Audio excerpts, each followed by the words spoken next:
Good morning friends. तो हमने previous video में महात्मा बुद्ध के जन्म से लगा के उनकी मृत्यु तक का पूरा घटनाक्रम पढ़ लिया था।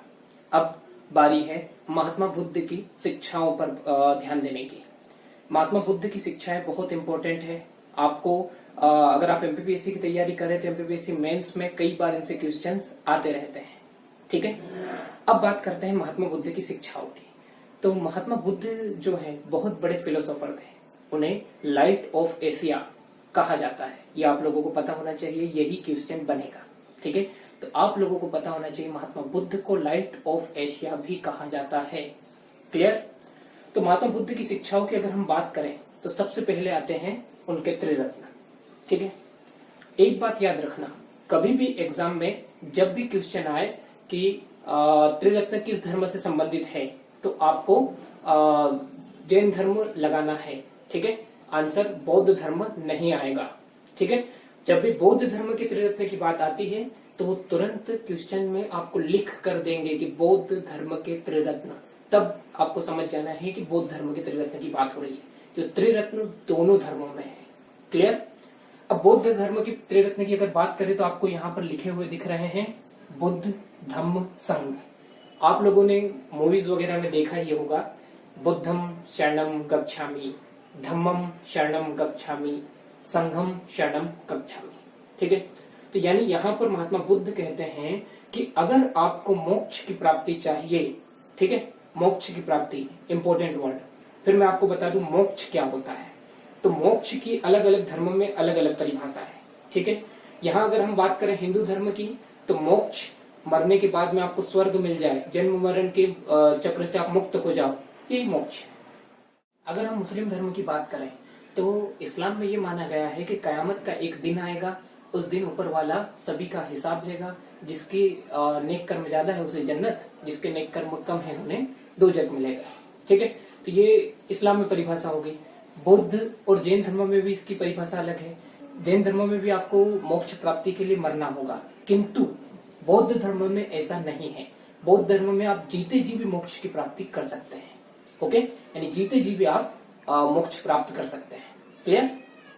अब बात करते हैं यही, तो ये हो गए त्रिरत्न, बुद्धम शरणम गच्छामि, यानी कि अगर आपको मोक्ष चाहिए तो बुद्ध की शरण में आ जाओ। ठीक है, धम्मम शरणम गच्छामि, यानी अगर आपको मोक्ष चाहिए तो हमारे धम्म की शरण में आ जाओ। धम्म ये पाली या प्राकृत भाषा का शब्द है जिसका अर्थ धर्म ही है। ठीक है, संगम बुद्धम शरणम गच्छामि, धम्मम शरणम गच्छामि और संघम शरणम गच्छामि, यानी कि संघ की शरण में आ जाओ। ठीक है, यानी अगर आपको मोक्ष चाहिए तो आपको हमारे संघ की शरण में आना होगा। ठीक है, दूसरी ओर अगर हम बात करते हैं तो आगे 4 आर्य सत्य हैं। 4 आर्य सत्य यहाँ पर बहुत इंपॉर्टेंट है। मोक्ष प्राप्ति के लिए महात्मा बुद्ध ने 4 आर्य सत्य, आर्य यानी अटल सत्य, ठीक है, जिन्हें टाला नहीं जा सकता। ठीक है, तो महात्मा बुद्ध कहते हैं दुख यानी सर्वम दुखम, ये संसार दुखों से भरा हुआ है। इस संसार के व्यक्तियों की आंखों से जितने आंसू बहे हैं उतना पानी तो दुनिया के किसी महासागर में भी नहीं है। ठीक है, महात्मा बुद्ध ये बात कहते हैं। तो महात्मा बुद्ध का मानना है कि संसार दुखों से भरा हुआ है। ठीक है, आगे अगर हम बात करें तो दुख है तो भाई दुख का कुछ कारण भी होगा। ठीक है, तो यही दुख समुदय, यानी दुख क्या है तो दुख का कुछ कारण भी है। ठीक है, अब अगर दुख का कुछ कारण है तो फिर दुख का निवारण भी होगा। ठीक है, यानी दुख निरोध, यानी दुख का निवारण भी है। अब वो निवारण है क्या, तो बस वो निवारण चौथे पार्ट में है। तो वो क्या है? दुख निरोध गामिनी प्रतिपदा, यानी कि आपको एक मार्ग, यहाँ पे दिख रहे गामिनी प्रतिपदा, यहाँ पे एक मार्ग की बात हो रही है कि एक मार्ग का अनुसरण करना होगा जिस पर चलकर आपका दुख सुख दुख से आप मुक्त हो जाएंगे। ठीक है, अब वो मार्ग क्या है? तो वो मार्ग कहलाता है अष्टांगिक मार्ग। क्लियर? अष्टांगिक मार्ग, इसी को महात्मा बुद्ध जो कहते हैं ना मध्यम मार्ग था उनका, वो यही है। मध्यम मार्ग ही अष्टांगिक मार्ग है। ठीक है, तो यहाँ पर सबसे पहला है सम्यक दृष्टि। अष्टांगिक मार्ग में आपको बता दूं बहुत इंपॉर्टेंट है, एमपीपीएससी मेंस के इथिक्स के पेपर में ये 150 शब्दों में लिखने को आया था कि अष्टांगिक मार्ग समझाइए। तो आपको क्रम से ये सारे याद होना चाहिए। ठीक है, अब इतने क्रम से याद रखना बिल्कुल पॉसिबल नहीं है, मुझे तो आज तक नहीं हुआ है। ठीक है, अक्सर आगे पीछे ये हो जाते हैं। तो यहाँ पर इनको क्रम से याद करने के लिए क्या किया जाए? तो हम यहाँ पर एक अच्छी सी ट्रिक बनाएंगे। ठीक है, जो चीजें याद नहीं होगी इजीली हमको, उसकी हम ट्रिक बना के याद करेंगे। ठीक है, तो पहले इनको देख लेते हैं, उसके बाद में इनकी ट्रिक बनाते हैं। तो सम्यक दृष्टि, यहाँ पर सम्यक शब्द बार बार आ रहा है। सम्यक का अर्थ क्या होता है? तो सम्यक का अर्थ होता है उचित। ठीक है, तो सम्यक दृष्टि यानी उचित दृष्टि। ठीक है, दृष्टि, संकल्प, वाक, कर्म, आजीवन, व्यायाम, स्मृति, समाधि, ये सब के नाम से ही इनके अर्थ जाहिर हो रहे हैं। ठीक है, अब बात आती है इनको याद करने की। तो इनको याद करने के लिए ट्रिक क्या है? तो ट्रिक मैं आपको बताता हूं, वो ट्रिक क्या है। तो ट्रिक है दृष्टि से संकल्प करो, वाक से अच्छे कर्म करो, आजीवन व्यायाम करो, स्मृति में समाधि रखो।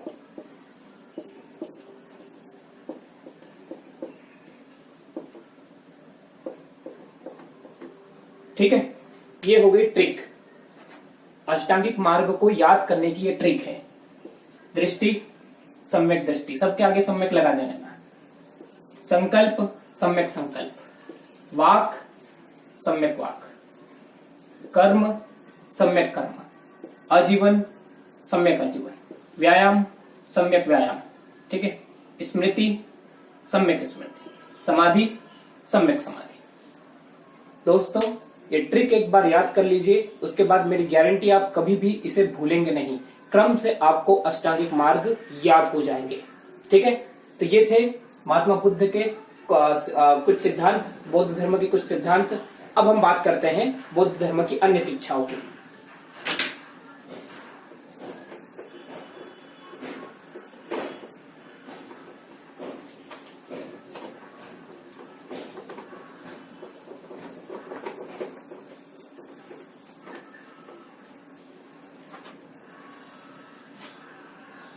ठीक है, अब मैं आपको बता दूं कि महात्मा बुद्ध अनिश्वरवादी थे, यानी ईश्वर में उनकी आस्था नहीं थी, ईश्वर को वो नहीं मानते थे। ठीक है, तो दुनिया में 3 व्यक्ति, कौन कौन?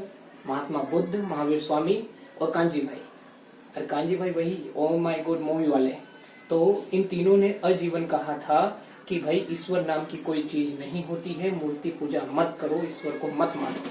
किंतु इनके मरने के पश्चात व्यक्तियों ने इन्हीं को ईश्वर माना, इन्हीं की मूर्ति बनाई, इन्हीं की पूजा शुरू कर दी।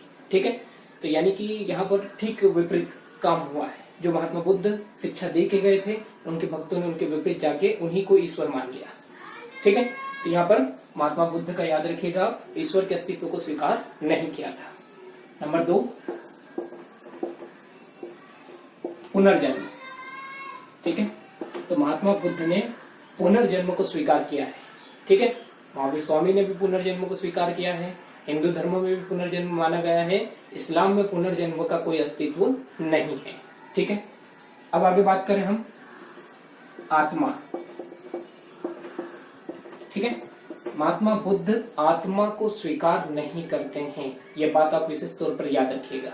ठीक है, महात्मा बुद्ध के अनुसार आत्मा नाम की कोई चीज नहीं होती, लेकिन महावीर स्वामी आत्मा के अस्तित्व को स्वीकारते हैं। ठीक है, उसके पश्चात जो हिंदू धर्म में भी आत्मा को स्वीकारा गया है। ठीक है, इस्लाम में भी आत्मा को स्वीकारा गया है, किंतु यहाँ पर बौद्ध धर्म में आत्मा को नहीं स्वीकारा गया है। ठीक है, अब यहाँ पर बात आती है कि भाई आप लोगों के दिमाग में एक क्वेश्चन आ रहा होगा कि पुनर्जन्म जो है, पुनर्जन्म को स्वीकारते हैं बौद्ध धर्म में, किंतु आत्मा के अस्तित्व को नहीं स्वीकारते। तो पुनर्जन्म कैसे होगा जब आत्मा ही नहीं है? तो यहाँ पर महात्मा बुद्ध ने पुनर्जन्म के लिए चेतना को उत्तरदायी माना है। ठीक है, यानी आपकी जो तृष्णा है, जो आप सुख की प्राप्ति चाहते हैं, वही आपका पुनर्जन्म के लिए उत्तरदायी होता है। जिस दिन आपने सारे सुखों की, सारी तृष्णा की त्याग दी, उस दिन आपका पुनर्जन्म नहीं होगा।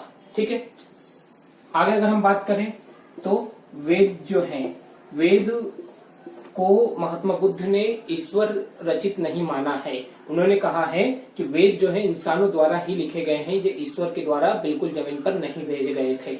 ठीक है, तो इतने सिद्धांत जो है बौद्ध धर्म के हैं, बहुत इंपॉर्टेंट है, जो आपको मालूम होना चाहिए। ठीक है, अब आगे हम बात करते हैं बौद्ध संगतियों की।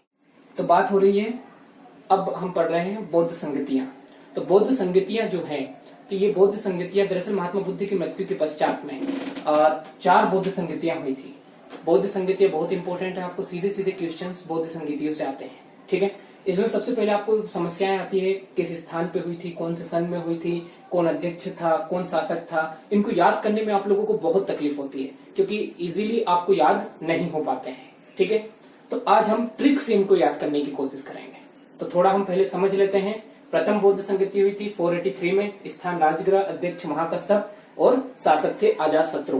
द्वितीय 383 में, स्थान वैशाली, अध्यक्ष सर्वकामी और शासक कालाशोक। तीसरी 251 बीसी, स्थान पाटलिपुत्र, अध्यक्ष मोगलीपुत्र तीसरे, शासक अशोक। चौथी बौद्ध संगति हुई थी प्रथम शताब्दी में, स्थान कुंडलवन कश्मीर। ठीक है, ये कुंडलवन कश्मीर है, और अपना अध्यक्ष थे वसुमित्र और शासक थे कनिष्क। ठीक है, अब इनको याद करने की ट्रिक क्या है?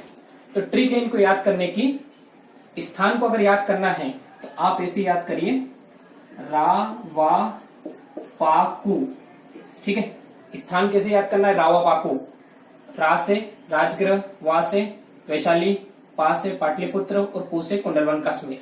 ठीक है, शासक याद करना है तो शासक की ट्रिक रहेगी रावा पाकू, और उसके ठीक ही बाद आका आकू। ठीक है, रावा पाकू, आका आकू। तो यहाँ पर आ से हो जाएगा अजातशत्रु, का से हो जाएगा कालाशोक, फिर आ से अशोक और कू से हो जाएगा कनिष्क।